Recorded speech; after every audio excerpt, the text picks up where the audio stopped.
This is Karen with NewClevelandRadio.net. And this morning, I am extremely honored to have Judy Collins with us to talk about her wonderful music, her angelic voice, and the fact that you are performing all over and still going strong. Welcome to New Cleveland Radio.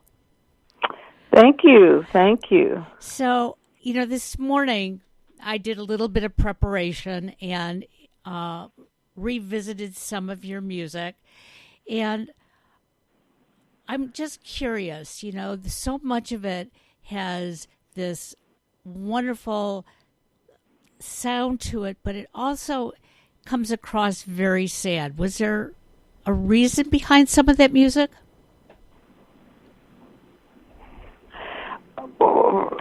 Reason. Yeah.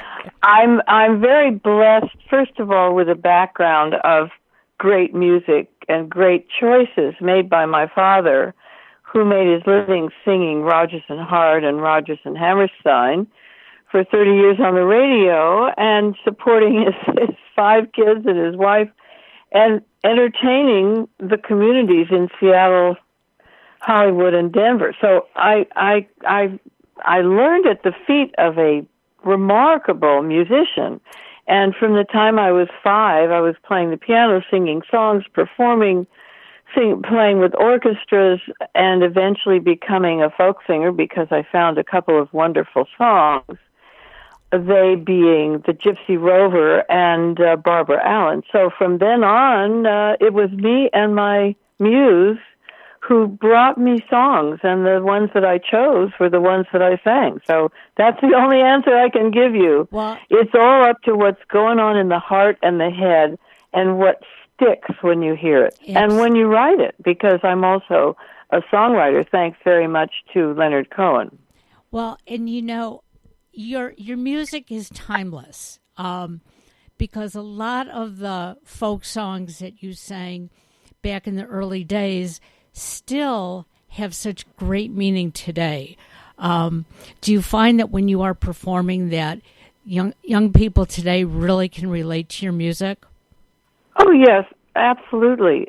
Music is timeless, and if it's good, if it stays, if it stands out, there's no reason that people of all ages can relate. It all depends on the demographic, the so-called demographic, and how much exposure they're getting. Now, young people can anyone of any age can go to the Internet. It has ruined the music business and means that all of us are out on the road trying to make a living.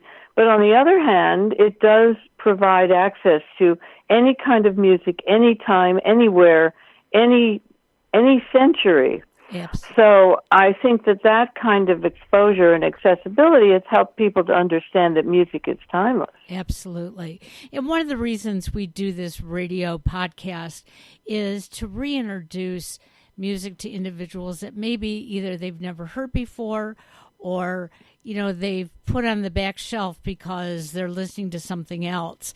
And it just is a great way for us to, go full circle. One of my favorite songs of yours, and I'm sure of many out there, is "Bring It." "Send in the Clowns." Tell me, did you write that, or was that written for you? No. That's Stephen Sondheim. Okay, and so what made you choose to perform that? Was there? I fell in love. Very simple. Yeah. The same thing that makes me choose to perform anything. I fell in love with it. That's the only answer I can give you. Well, that's a good answer, because it's a song that most of us fall in love with. I know in the very near future, here in the next month or so, you are going to be performing at Cafe Lena in Saratoga Springs, New York. Have you ever performed there before? No, I don't think so. So. Okay. Well, it's known for where Bob Dylan got his start, where Pete Seeger played quite a bit, and it has a lot of wonderful memories. But I will tell you, the audience will be grateful to have you there. Over the years, have you, taken a hiatus from performing, or have you? Oh, you got to be kidding! You haven't read my press, apparently. Yeah, you know, I do I 120 shows a year. Yes. I've been doing this for 60 years. There may have been about 2.5 years in all of that 60 years when I wasn't on the road. Yep. But I've been on the road all of my life, really, my adult life, since I was 19. And that's what I love people to hear. And that's, and I love the excitement in your voice when you say that, because, so many people do take those hiatuses, but not you. You are really into performing and connecting with your audience. And we can't ask for much more of that. So, out of all the children in your family, were you the only one who went into music? Well, my siblings are very gifted, and my sister is a painter, and I have a brother who was a filmmaker and who also was a very good musician. The rest of them, I say my two other brothers, don't make their livings in music, but one of them collects guitars and has a great passion for all things musical. So there was a great influence, like you said, from your parents that sort of gave you a chance to develop your talents and follow your passions. And you can't ask for much more in life than that. If you had any suggestions for someone who wants to make it into the industry today, what would that be? Keep practicing.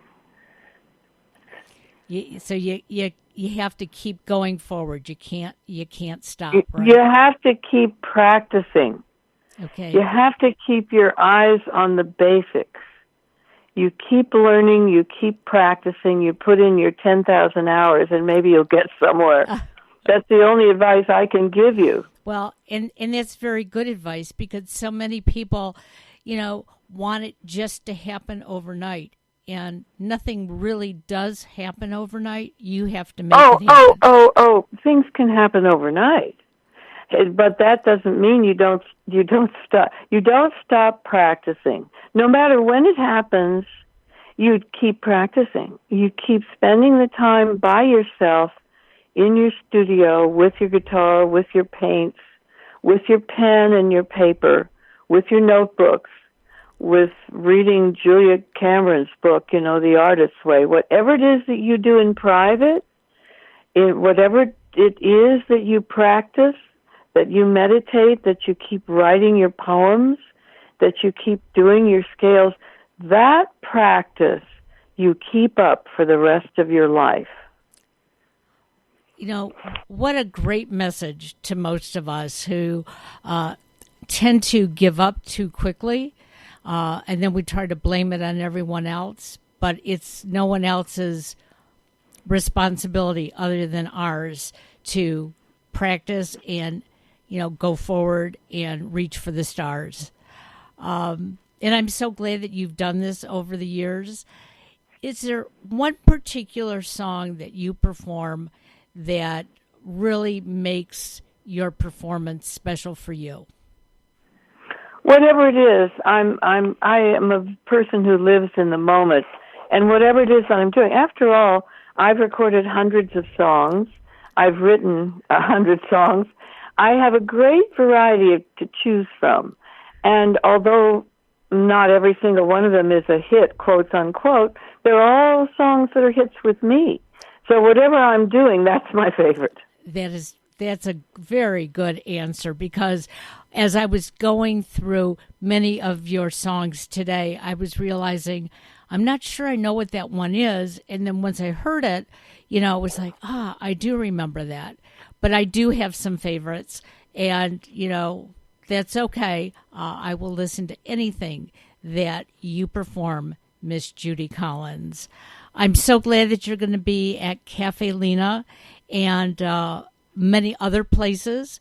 And I want our listeners to know that just what you said, you got to keep practicing and practicing and keep the music flowing. And we appreciate that you do that for all of us. Thank you so much. Thank you. Well, you have a wonderful day, and we will continue to follow the music of Miss Judy Collins. Thank you. Thank you, dear. Okay, have a great day. Bye. Bye-bye.